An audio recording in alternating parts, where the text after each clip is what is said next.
Bonsoir à tous. Alors, je vous fais une petite vidéo pour voir un peu ce qui se passe en ce moment au Gabon. En fait, on constate que les Gabonais ont certainement la mémoire courte. Pourquoi je le dis? Parce que si aujourd'hui il y a des jeunes qui ont l'âge de mes enfants, mais beaucoup de Gabonais, que ce soit ceux qui sont des politiques, ou les Gabonais qui vivent au Gabon depuis toujours, qui sont certainement de ma génération ou moins âgés, vous connaissez ce qui s'est passé. En ce qui concerne l'électricité, parce que quand j'entends les gens aujourd'hui se plaindre de la SCG, et de vous condamner parfois les personnes qui occupaient des postes à la SCG, même les ministres se sont attaqués. Vous savez pourquoi la SCG est tombée? Le problème de la SCG, je suis arrivé en France le 28 octobre 1988, j'avais 32 ans. Aujourd'hui, nous sommes, bientôt je vais avoir 69 ans, dans quelques jours. J'espère que je vais avoir beaucoup de vœux. En fait, bon, ce n'est qu'une parenthèse, c'est juste pour blaguer un peu, détendre l'atmosphère. Parce que toutes les personnes de mon époque, je suis né au Gabon, j'ai grandi au Gabon, j'ai fait des enfants au Gabon, j'ai travaillé au Gabon, savent que je crois que c'était dans les années, je ne sais plus trop, mais entre 86... 85, 86, 87, il y a eu un scandale au niveau justement du paiement des fournitures au Gabon.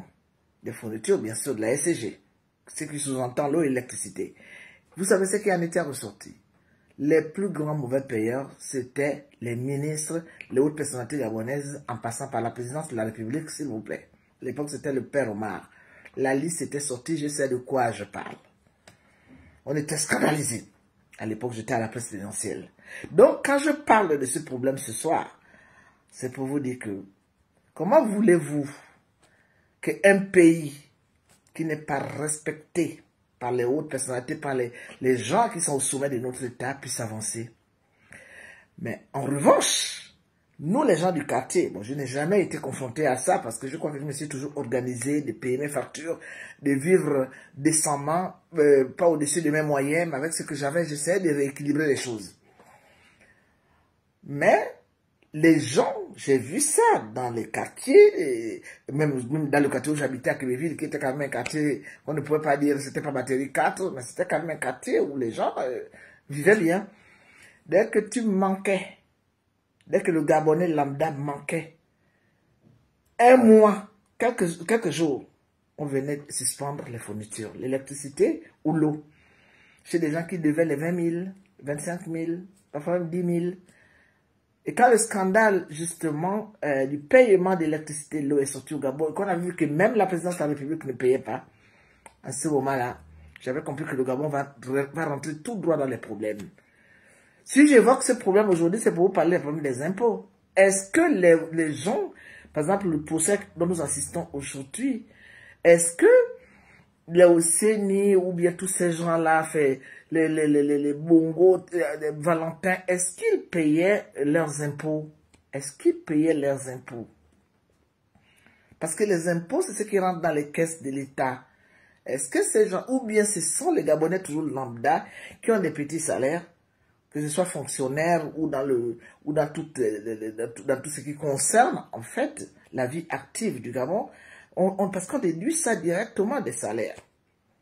Donc, je crois que les personnes, en fait, qui font rouler la machine au Gabon, c'est pour cela que les gens sont brimés avec les salaires. Comment voulez-vous que des gens qui travaillent, il paraîtrait que comment dirais-je, parce qu'il paraît que les Gabonais, c'est 150 000, hein, et nous, ici, c'est 800 000, 1200 euros, et au Gabon, je crois que c'est 150 000.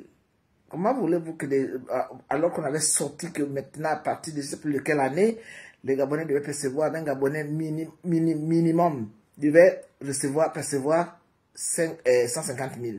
Comment voulez-vous qu'il y ait des gens qui travaillent aujourd'hui, qui gagnent 80 000, 100 000, et parfois même dans des sociétés quand même qui ne sont pas les moindres, et que parfois même ces gens-là sont privés de ces salaires-là, parce que certains Gabonais peuvent rester 4, 5, 6 mois. On a vu le monsieur de la dernière fois avec son enfant devant la présidence. Il n'est pas le seul. Lui, au moins, il a eu le courage. Sinon, aujourd'hui, le problème des salaires des Gabonais, comme des retraites, c'est un grand dilemme.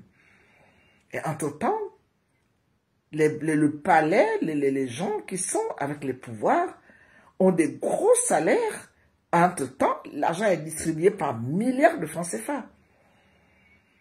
Donc, moi, je viendrai toujours faire des petites vidéos pour vous dire, le grand problème aujourd'hui du Gabon, ça n'a pas commencé aujourd'hui avec Olivier Nguema. Si le système continue, c'est tout simplement parce que eh bien, ce sont les mêmes personnes qui sont là. Donc, c'est bien beau qu'on puisse dire, oui, ce pouvoir ne marche pas, mais ce pouvoir n'a jamais marché. C'est une longue histoire. Et vous avez en face de vous une femme qui n'est pas des moindres. Je n'ai pas occupé de grands postes au Gabon, mais j'ai été une femme active, très jeune. J'ai commencé à travailler à Gabon. Quand je suis parti de Gabon, je suis tombé à la présidence. Et je n'ai jamais été pistonné. Hein. Parce qu'à l'époque, le travail était là. L'essentiel est que tu puisses bien t'exprimer. Un petit niveau d'études, une présentation générale impeccable. Tu travaillais. Hein. Il n'y avait pas que oui, il faut être la nièce d'un tel ou une telle. Donc, on avait cette possibilité de travailler à mon époque. Les portes étaient ouvertes. Toutes les filles de mon âge, à l'époque, ou après moi, ou peut-être même encore aujourd'hui, pas aujourd'hui, mais je crois que moi et après moi, ces générations-là, on n'avait pas de problème de travailler. Hein. S'il y avait des femmes qui ne voulaient pas travailler, c'était parce que tout simplement, la plus belle femme ne peut donner que ce qu'elle a. Hein. Sinon, travailler au Gabon, ça n'a jamais été un problème. Donc, nous allons faire des petites vidéos comme ça. Aujourd'hui, les impôts, je ne crois pas que ces gens-là payent des impôts parce que quand une banque, j'ai fait quand même une analyse par rapport à ce procès et je me dis que pour moi, c'est une aubaine. Parce qu'on arrive à comprendre comment le Gabon tourne.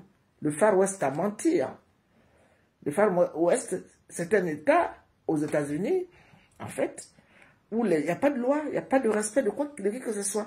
Tout le monde fait ce qu'il veut. C'est ce qui s'est toujours passé au Gabon. Quand on est grand type, on n'a de compte à rendre à personne. On bouffe l'argent de l'État. Le budget qui a été programmé pour faire des routes, on le bouffe. Tous les budgets qui ont été octroyés à des ministères ont été le bien personnel du ministre, de sa famille et des gens qu'ils veulent. Donc, du coup, ça commence un peu à faire très lourd. Et c'est pour cela que, quand j'entends, parce que ce matin, j'ai fait un post, j'habite en France depuis 37 ans, tenez-vous tranquille. Hormis le salaire qui passe, parce que là, quand même, ça part de banque en banque, ou bien ton employeur te fait un chèque, donc on voit le nom, mais n'importe quoi, n'importe quel dépôt ne passe pas. Sans que il puisse avoir une traçabilité. Mais comment les enfants au CENI partaient déposer des milliards dans des banques comme BGFI Bank, parce que là on avait écouté le patron de BGFI Bank, et que il n'y a jamais eu de signalement à faire ça passer, mais c'était vraiment comme si on partait puiser l'eau dans la rivière, quoi. On n'a jamais demandé d'où venait tout cet argent. Donc les banques au Gabon sont complices avec les pouvoirs pour blanchir de l'argent ou faire passer des sommes importantes qui ne sont pas déclarées. C'est très grave ce procès. Faites attention les Gabonais, parce que je vois que tout le monde parle dans tous les sens. Faites attention. Le procès-ci, on avait réclamé, non, l'état de droit, on avait réclamé que les gens se retrouvent pour parler ensemble, hein, pour arriver à faire la réconciliation. C'est maintenant que ça va commencer. Parce que tout le monde soit à l'écoute, que tout le monde révisionne ce procès. Vous allez comprendre que le Gabon a été vraiment un pays mal géré, mais depuis le départ. Moi, je suis en France, je ne peux pas faire rentrer de l'argent, j'étais au Gabon.